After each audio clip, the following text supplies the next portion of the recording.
Hello, my name is Laurie George, and today I'll be reading to you from Alan Gratz's Ground Zero, a novel of 9/11.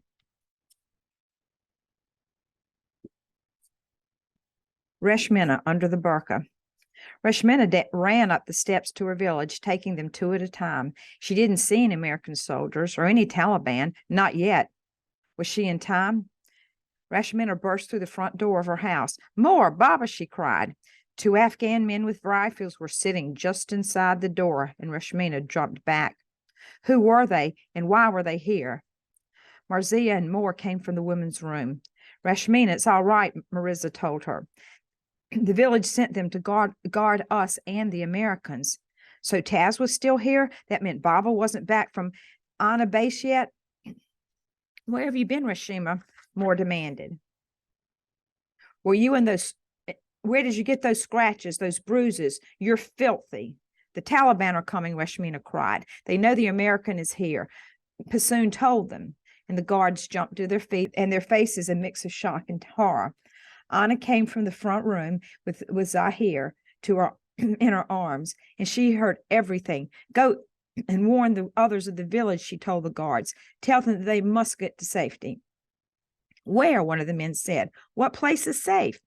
Reshmina grabbed her mother's arm. "Moore, let's take everything we can get and leave the village. Let's go to Kabul." "Go to Kabul," Moore said. "You foolish girl. That must be 300 kilometers. It would take us days to walk there and days to come back." "I mean, go and never come back," Reshmina said. She was tired of standing still, and she wasn't sure the capital city was the right place to go, but it had to be better than their village. We'll live in Kabul forever." Moore looked at her like she had lost her mind. Without land to farm, without a place to live, nonsense. "Anna still has her family there, don't you?" Reshmina asked her grandmother. "There must be someone, a nephew, a distant cousin." "Child," Anna said in that infuriating adult tone adults use when they're going to dismiss your idea out of hand. Anger flared in Reshmina. It was just like her mother to say no, but Anna too? Why couldn't they leave the village and the Taliban behind and never come back, move forward, even if it was hard? "Now is not the time, Mina John," Anna told her. "We need to get a more immediate solution. Many people are in danger." Reshmina huffed, but her grandmother was right. Running away wouldn't save the rest of the village. But where could you hide in an entire village? Hide? Reshmina remembered playing hide and seek with Passoon when they were young and suddenly had the answer. "The caves," Reshmina said. "The caves beneath the village. We can hide there." "Stay and watch the American," one of the guards told her. "I'll go tell the others." And the guard hurried off. Moore and Marisa began gathering things to take with them, and Reshmina followed Anna and Zahir into the woman's room. Taz still lay on the mat sleeping. Reshmina was relieved to see him. But he wouldn't be for very long if he didn't move. None of them would be. Reshmina dropped to her knees next to Taz. Anna had wrapped wet cloths around his wounds, but fresh blood had already soaked through some of the bandages. Anna had also wiped away the black marks on his face from the explosion, but the skin around his eyes was still bright and raw. "Taz," she said. "Taz, wake up. We have to go. The Taliban are coming." Taz instantly jerked awake. "What? Where? Are they here?" "No, not yet, but they will be soon. I'm sorry, but we must move." "Reshmina," Taz said, anguish in his voice as he blinked, "I still can't see." "I will lead you," Reshmina told him. "Follow my voice like this. Pafal, pafal." They heard shots from the distance, and Reshmina knew what that meant. The Taliban were almost here. The guards rushed in from the other room. "We have to go," he cried, and the guard helped Taz onto his feet.